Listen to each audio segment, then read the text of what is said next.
find my glasses.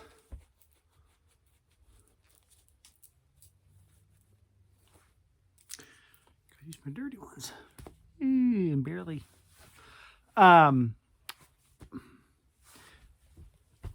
Liberty Mutual.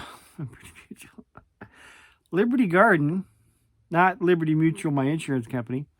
Liberty Garden made a comment in a previous video about how much was I spending creating the Reloading 357. And it was so long ago, I really don't remember. And everything is so different now, especially here in California. It's not can you get at a good price, it's can you get it. And I went 5-6 months ago to the place I used to buy powder and stuff, and they had almost nothing. So it might be different today, but I don't know.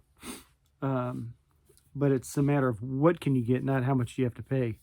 So that's a bummer. But let me something I learned when I started reloading, and this actually cost me more money than it should have. Once you've got your rig, whether you had a high-speed Dillon or a hand load or whatever, what you've got that, you've got your initial expense for that. But my original plan, I was doing it with someone else, was to build my own stockpile of ammo. And that was part of it. And so we started out, we both had 38s. We had 9mm. We said, let's start with 38 and see where we can go from there. We'll learn on that one. And I went out and bought, I don't know, 1, 2, 3, 4, 5, probably like 400 rounds of brass casings for the 38 caliber, and proceeded to then started buying you got the primer, the powder, and your bullet, your projectile. And we started reloading, a little bit of shooting, but mostly reloading. And really, I was wrong. That's not what I should have done. The first thing I should have done is figure out, when I go out shooting, let's say you go out once a month. Some people go out once a week, but let's say you just go out once a month. So you pick a Sunday on once a month, and maybe go out to a shooting range somewhere or whatever, and you take whatever caliber you're firing, rifle, doesn't matter, pistol, anything, and how many rounds do you shoot? If it was not, if you had your druthers, if you had your choice, it wasn't about, well, I can only afford to shoot this much. But let's say you could sit there for an hour or two. How many rounds would you shoot?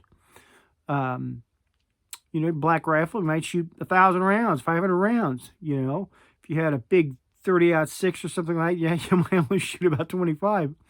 I get a Colt Python, man. You don't want to fire a whole lot of rounds out of that thing.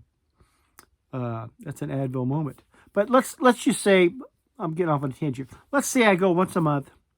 I go to the place to shoot, and I typically shoot 100 rounds, 100 times. Fire 100 times. So I end up with empty casings, the empty brass for 100 rounds. Okay? So I bought the brass, loaded it, went out, shot it, 100 rounds, picked up my casings, and any other ones you might find laying around. Picked up my casings, brought them home, reloaded again, went out next month, did it again, fired another 100 rounds, and like that. Once you've reloaded, second time, third time is when it gets cheaper, okay? Because you're not having to replace the brass just yet. But if I'm only shooting 100 rounds once a month, there's no use for me to have 400 rounds of brand new brass for 38 caliber. I'm not going to get that. I'm not going to get to the end of that anytime soon. I should have bought more bullets, more powder, more primers. Okay, when I got into this, everything was available. I could go down the street and buy it all. So what I should have did differently is figured out, okay, I'm going to shoot 100 rounds once a month. That's that would satisfy me. So I need 100 casings, but brass, buy enough brass for 100 rounds. And then buy more of the bullets, the powder, the primers. Now, and spend the money in that direction. You should get, and it's going to vary from caliber to caliber, but you're going to reload this brass more than once. That's the savings, okay? Depending on how hot a load you create, you could reduce the longevity, or so they say, because I never did that. You could reduce the longevity of your casing, of your brass. They'll stretch, they stress, they can crack, things happen. I never did. I mean, at the most, I might have did 80%. I just didn't, it wasn't my thing. I wanted to get some longevity out of this brass too. So I wasn't worried about some, plus loads. So let's just say, for sake of argument, because it's going to vary from type of shooter you are and all this, let's say you can reload the same piece of brass, the same case, 4 times. All right? Maybe you go further. Maybe you can't go that far. That's, who knows? Results may vary. But let's say you go 4 times. So I bought that 100, the 2 bags, 50, their quantity 50 bags of brass. I got 2 bags of brass, 100 rounds I can create. Go, brand new, load them up, take them out, fire it all, bring it home, load them up, take them back out, fire them all. I can do this 4 times, okay? Then what I'll do is the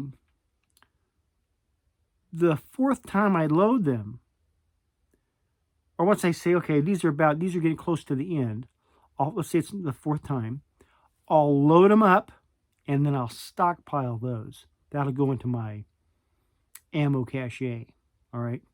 They're not going to be reloaded again. They're just going to, they're good to be shot once. Maybe they'll be a little harder to load, or whatever the case, whatever you think you get away with.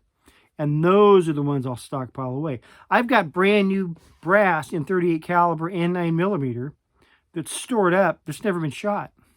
It's kind of a waste. And maybe this year I'll get to change some of that. But so what I do is I'll whatever that number is that I will shoot when I go out, whether it's every weekend, once a month, every 6 months, whatever. If it's whatever your number is, it's mine. Let's say is 100. I'm going to own that much brass, reload it, take it out and fire it so many times, for recreation, whatever. And then when I get to the number, I think, okay, I've reloaded this enough. I'll load it up and store that, and it's good to package it. What powder's in it? What's the weights? What's the bullet weight? This kind of stuff, particulars, and maybe put down, into the wine or whatever, not for reload or something like that. And then stockpile those, set those away, and then buy another 100. Do the same thing, shoot them 4 times, bring it in, load it up, stockpile that. Now you're stockpiling something that's still useful. Well, that's a lot of codes. And you don't have brand new brass collecting dust in your cache somewhere. Which that's how I ended up doing it in the beginning. It took me a while to learn that. I should have bought all the brass. I should have bought the brass as you go till you use it up. And then if you don't, no big deal. But then it's getting used. Okay. I think if you did it that way, find your number, buy that much brass, shoot it so many times, reload it on the last time, stockpile it, buy more brass. I think it's way more cost effective.